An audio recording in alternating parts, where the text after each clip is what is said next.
आप देख रहे हैं फ्यूचर एक्सप्रेस और दिन के ऊपरी स्तरों पर बाजार कामकाज कर रहा है। 1000 अंकों की तेजी अब मार्केट्स में देखने को मिल रही है और डे हाई पर पूरा पूरा मार्केट जो है वो कामकाज कर रहा है। स्पेशली आईटी जो कि आज लीड कर रहा है। 1.5% का उछाल निफ्टी में, लाइकवाइज 1.5% का उछाल सेंसेक्स में। निफ्टी बैंक भी डे हाई के आसपास और आईटी करीब करीब 2.5% की तेजी के साथ ट्रेड करता हुआ दिखाई पड़ रहा है। आईटी की बात हुई है तो एक और कंपनी से ही बातचीत कर लेते हैं। अब बात करते हैं ईक्लर्क्स की मैनेजमेंट के साथ। Q1 में कंपनी की आय करीब 14% और मुनाफा 5% बढ़ा है।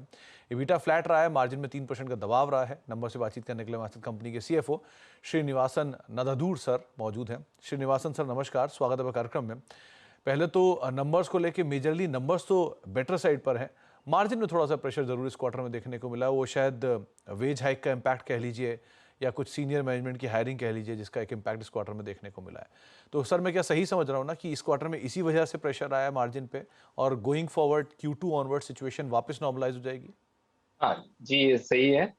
और जो 400 बिप्स का जो ड्रॉप है मार्जिन में, उसमें लगभग 60-70% वेज हाइक्स की वजह से हुआ है और बाकी 20-25% सीनियर मैनेजमेंट हायरिंग की वजह से हुआ है और बाकी है वो छोटा मोटा rent, electricity and so on.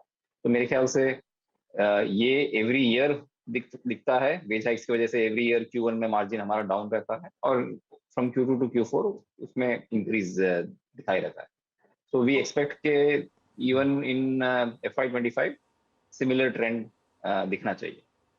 Okay sir, overall जो बाकी कारोबार की सिचुएशन है वो किस तरह की है? क्योंकि मैं नंबर वाइज देख रहा था कि यूरोपियन बिजनेस में स्लाइट डिप है क्यू ऑन क्यू बेसिस पे, लेकिन वाई ओ वाई बेसिस लेकिन बाकी यूएस बिजनेस और रेस्ट ऑफ द वर्ल्ड वो स्टेबल है और बाकी नंबर्स भी स्टेबल साइड पे देखने को मिल रहे हैं लास्ट क्वार्टर के कंपैरिजन में।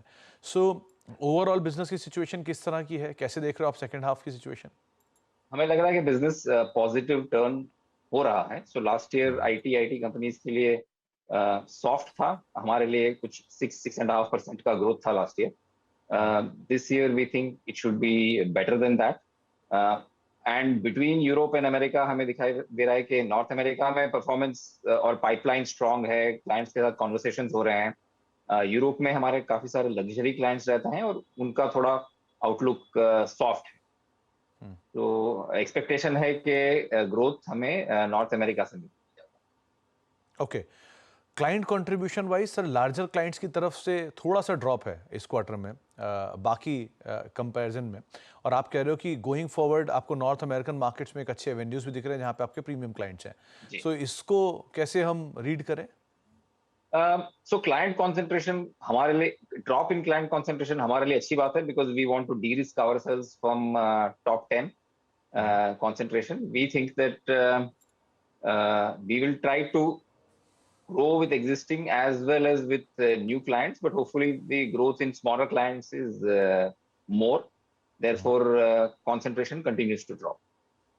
ओके, सेगमेंटल वाइज परफॉर्मेंस, क्योंकि इस बार के बिलिंग मिक्स में ऑनशोर रेवेन्यू में एक अच्छा शूट आया है, लेकिन बी पास की साइड से एक ड्रॉप भी है 3% के आसपास का, वहां पर हम ड्रॉप भी देख रहे हैं।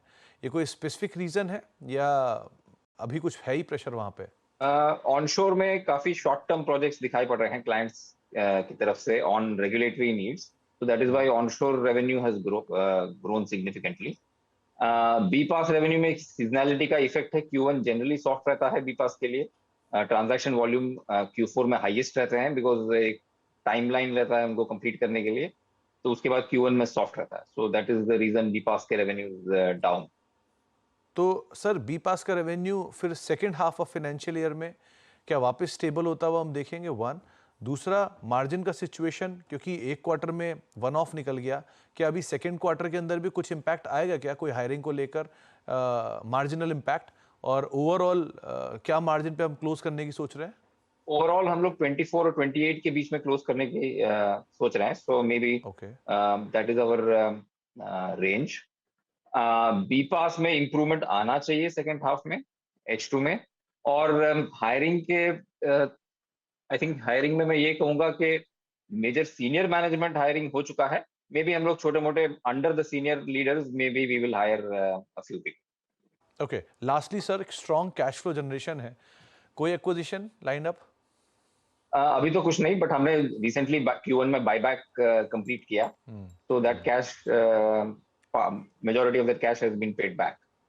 ओके, चलिए श्रीनिवासन सर, बहुत बहुत शुक्रिया और बहुत बहुत शुभकामनाएं आने वाले क्वार्टर्स के लिए, थैंक अच्छे यू। नंबर्स के लिए और आने वाले समय में अच्छे आउटलुक के लिए भी। बहुत बहुत शुक्रिया सर। जी। एक ब्रेक का वक्त हो गया, ब्रेक के बाद लौटेंगे और शरद सर से हम आगे बातचीत करेंगे एक सस्ते ऑप्शन को लेकर। लेकिन जाने से पहले आईटी की आज की तेजी से पहले कल की तेजी, मतलब आईटी की आज की तेजी को पहले प्रेडिक्ट कर दिया था राजेश सर ने, राजेश पालिया सर ने, और उन्होंने इन्फोसिस की एक कॉल दी थी जहां पर एक ऑप्शन, सस्ते ऑप्शन के तौर पर दिया था इसी कार्यक्रम में, और वहां पर अपने जो उनके पहला टारगेट है वो तो अचीव हो ही चुका है और अब दूसरे टारगेट की तरफ ये कॉल जाते हुए दिखाई पड़ रही है। 1851 1852 के जोन में इन्फोसिस अभी कामकाज कर रहा है और उनकी जो कॉल थी वहां पर लक्ष्य अचीव होते हुए दिखाई पड़े। ये रिकॉल आपके सामने 1820 की कॉल थी, 42 रुपये पे ऑलरेडी कामकाज कर रही है।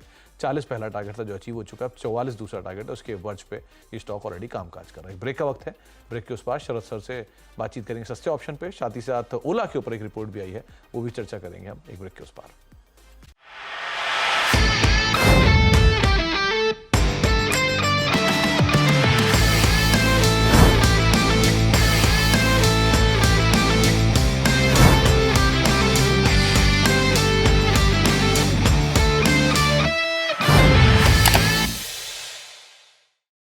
बता दें कि मनी कंट्रोल पर दिए गए विचार एक्सपर्ट्स के अपने निजी विचार होते हैं।